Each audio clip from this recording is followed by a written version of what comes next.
Hello भाइयों, कैसे हो आप सभी। उम्मीद है आप सभी बहुत अच्छे होंगे। तो आरआरबी ग्रुप डी के आपके एग्जाम चल ही रहे हैं।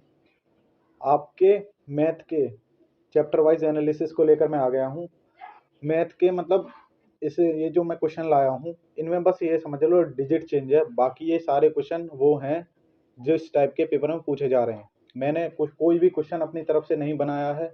और हाँ, मैंने कोई फालतू क्वेश्चन नहीं डाला है कि जिस टाइप का नहीं आया वो मैंने नहीं डाला है। और हो सकता है कोई टाइप जो मुझे ना पता चला हो पेपर में आया हो, पर सिर्फ मैंने वही टाइप डाले हैं जो पेपर में ज़्यादा आ रहे हैं, है ना। तो आप इस वीडियो को देखिए।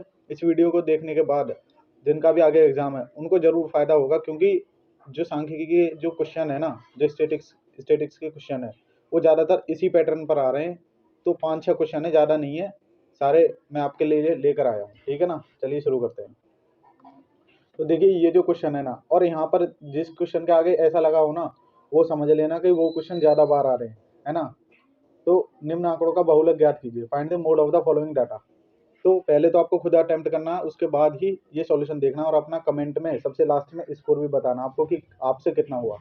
ठीक है ना, सारे क्वेश्चन का। तो देखिए इनमें मोड का मतलब क्या होता है भाई, जो चीज सबसे ज्यादा बार रिपीट हुई है। तो इसमें देखिए 43, 44, 65 एक बार हुआ। मैं डायरेक्ट बता रहा हूँ आपको, है ना। 41, 53, 65 ये द्वारा आएगा, है ना। 62 ये 65, है ना। तो इसमें ज्यादातर 65 आ रहा है ना। तो जो ज्यादा बार आए ना, मोड आपका हमेशा वो होता है। देखिए पेपर में पता है ऐसे पूछा गया था 6, 4, 5, 6, 2, 3। मैंने ये और बड़ा कर दिया थोड़ा, है ना, ताकि आपको पेपर में आसानी हो। पेपर में इस टाइप का पूछा गया था 6, 8, है ना। तो आपका ये क्वेश्चन है। ठीक है, अगला क्वेश्चन चलिए चलते हैं। देखिए ये भी क्वेश्चन ऐसा ही है, फाइंड द मीडियन, है ना, and mode of the following, मतलब एवरेज ज्ञात करना है इसका। निम्न आंकड़ों की माध्यिका और बहुलक का औसत ज्ञात कीजिए। ठीक है जी। अब माध्यिका आपको निकालनी आनी चाहिए इस क्वेश्चन के लिए, और आपको बहुलक तो निकालना ही गया है। बहुलक का मतलब वही जो सबसे ज्यादा बार आ रहा है। अब देखो इसको माध्यिका निकालने के लिए इसको आपको अरेंज करना होता है, मतलब क्रम में। तो वो आपको कैसे करना है, देखो उसकी भी एक वो है। अब देखो 18 है, लिख लो ऐसे 18। 20 है, 18 यहाँ लिख दो 20। फिर क्या है 16, यहाँ लिख दो 16। फिर 17 है, 17 लिख दो यहाँ। फिर उसके बाद 32 है, 32 लिख दो आगे, यहाँ लिख दो चलो 32। उसके बाद 17 है, फिर 17 दोबारा लिख दो यहाँ। फिर उसके बाद 6, 6 लिख दो यहाँ पे। फिर उसके बाद 16, 16 यहीं पे लिख दो दोबारा, है ना। 16 दो बार आ गई ये रही। फिर उसके बाद 12, 12, 12 चलो यहाँ पे लिख दो। ठीक है। उसके बाद 13, 13 यहाँ पे लिख दो 12 के बाद। उसके बाद 17, 17 फिर यहाँ पे लिख दो। 17 अब 3 बार आ चुकी है, ध्यान रखना। 17, 17, 17, है ना। 13 के बाद हम 17 पहुंच गए ना। उसके बाद 28, 28 चलो यहाँ पे लिख दो। उसके बाद 24, 24 यहाँ पे लिख दो इसके बीच में। उसके बाद 45, 45 यहाँ पे लिख दो। उसके बाद 17, 17 फिर यहाँ पे लिख दो। यानी कि आप गिन लो इन्हें एक बार, 1, 2, 3, 4, 5, 6, 7, 8, 9, 10, 11, 12, 13, 14, 15 है ये। इन्हें गिनो 1, 2, 3, 4, 5, 6, 7, 8, 9, 10, 12, 13, 14, 15, यानी कि ठीक है। अब आपके अरेंज हो गए मतलब ऑर्डर में। तब अब वो कैसे निकालोगे भाई, 15 आपकी टोटल वो है ना। तो माध्य का बीच वाली, तो 7 इधर 7 इधर हो जाएंगे। 8वां जो बीच का होगा वही आपकी माध्यिका होगी, है ना। 7 इधर 7 इधर, बीच वाला माध्यिका, क्योंकि 15 पद है ना टोटल आपके। ठीक है जी। अब तो 8वां पद गिन लो, 1, 2, 3, 4, 5, 6, 7, 8, यानी कि 17 आपकी क्या हो गई, माध्यिका हो गई। ठीक है जी। अब आपको बहुलक ज्ञात करना। अब बहुलक तो यही से देख लो, क्योंकि ये 17 4 बार आ रहा है और सब कम कम बार आ रहे हैं। तो बहुलक भी आपका 17 हो गया। अब इनका एवरेज निकालना है हमें। एवरेज निकालने के लिए 2 से भाग दे दो। ठीक है जी, ठीक है जी। अब ये 17 आ गया आपका। ठीक है ना, आंसर 17। पहले आपको खुद अटेम्प्ट करना है हर क्वेश्चन, ठीक है ना। चलो ये भी क्वेश्चन ध्यान रखना, ऐसे क्वेश्चन ज्यादा पूछे जा रहे हैं जिनके पीछे मैंने ऐसे लगा रखा है। ठीक है, अरे यार। अब देखो जैसे ये क्वेश्चन है, अब इसका क्या दे रखा है, माध्य है। माध्य का मतलब मीन दे रखा है आपका। तो पूछा है के का मान क्या होगा, फाइंड द वैल्यू ऑफ के। तो इसमें क्या करते हैं, देखो एक तो आप या तो जोड़ के कर दो, इन्हें सबको जोड़ो, या फिर आप और क्या कर सकते हो, आप कर सकते हो डेविएशन निकाल के। मान लो के की वैल्यू 11 ही मान लो, ठीक है ना। के की वैल्यू क्या मान लो, 11 है। अब फिर आपको ये देखना है कि कितना डेविएशन आ रहा है। डेविएशन कैसे भाई, 11 है, 11 माना है, 11 के सापेक्ष डेविएशन इसमें 0।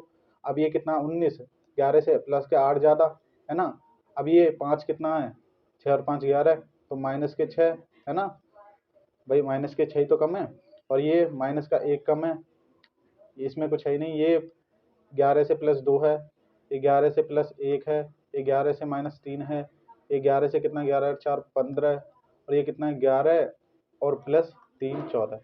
तो अब देख लो डेविएशन जो कट रहा है उसे काट दो, +3 -3। अब देखो 6 4, ये माइनस के 6, 4 और 2 ये प्लस के 6, माइनस का 1 प्लस का 1, तो बचा ये माइनस का 8।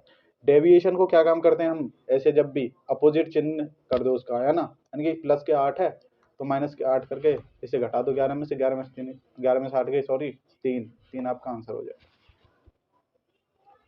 चलिए अब देखो, ऐसा क्वेश्चन भी आपका बहुत पूछा जा रहा है बहुलक का, तो जिन क्वेश्चन के आगे ये लगा है ना, समझ लो वो ज़्यादा मुझे सुनने को मिलेगा, है ना।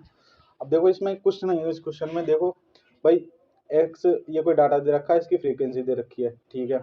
अब ये 5 जो 3 बार आया, 10 देखो 5 बार आया, 15 देखो 8 बार आया, 12 देखो 20 बार आया, 25 देखो 5 बार आया, 30 देखो 2 बार आया। तो भैया सबसे ज़्यादा बार कौन आ रहा है, 12 बार कौन आया, 20 आया, तो आपका इसका बहुलक 20 हो जाएगा। काम खत्म, ऐसा क्वेश्चन पूछा गया था। अब देखो आपके पास 6 क्वेश्चन लाया हूँ मैं, क्योंकि यही टाइप घूम फिर के आ रहे हैं ना। तो अब देखो बोनस टिप मैं आपके लिए एक और लेकर आया हूँ कि इस देखो ये क्वेश्चन जो है ना, इस टाइप का क्वेश्चन प्रीवियस ईयर में बहुत आया था। अब की बार मुझे कम देखने को मिला है, लेकिन आपके पेपर में आ सकता है, तो इस क्वेश्चन पे ना, इस मतलब उस पर एक आध क्वेश्चन प्रैक्टिस कर जाना, ठीक है। अब देखो ये बंटन की माध्य का निकालने को बोला है, ठीक है जी, एक्स एफ, ठीक है। बंटन क्या है, 1 2 3 4 5, ठीक है। एफ क्या है, 1 7 4 8 2, कर लो इसे। तो 1 लिखो, सी एफ निकालनी है आपको, है ना। 1 7 और 1 8, 8 4 12, 12 और 8 20, 20 और 2 22। तो अब क्या करेंगे, 22 है ना, तो 22 का आधा कितना हुआ, हमें वो निकालनी है ना इसकी माध्य का, तो 22 का आधा हुआ 11। अब देखो 11 किस रेंज में आ रहा है, 11 इस रेंज में है ना, 8 से इसी रेंज में आ रहा है ना, तो आपका ये जो है 3 हो जाएगा, ठीक है ना। आपका आंसर हो जाएगा 3। यहाँ पे मैंने आंसर भी लिख रखे हैं इन सबके। अब देखो ये जो आपको खुद करना है, इसमें क्या वो लगाना है, इसमें F x sigma F x upon sigma F, ये वाला वो लगाना है, यानी कि जितनी फ्रीक्वेंसी है उनका जोड़ और एफ एक्स की गुणा करके उनका जोड़ करके आप इसे निकाल देना कुल मिला करके। और हाँ एक चीज़ और ध्यान रखना, अंतराल वाले क्वेश्चन भाई अभी तक किसी ने नहीं बताए हैं कि अंतराल वाले, तो मैंने नहीं डाले हैं। जितना मुझे पता है मैं सिर्फ उतना डाल रहा हूँ, बाकी मैं कोई फालतू चीज़ नहीं डाल रहा, ठीक है ना। तो चैनल को सब्सक्राइब कर देना, आगे आने वाले चैप्टर जो हैं उनकी वीडियोज़ आती रहेगी मतलब चैनल पे।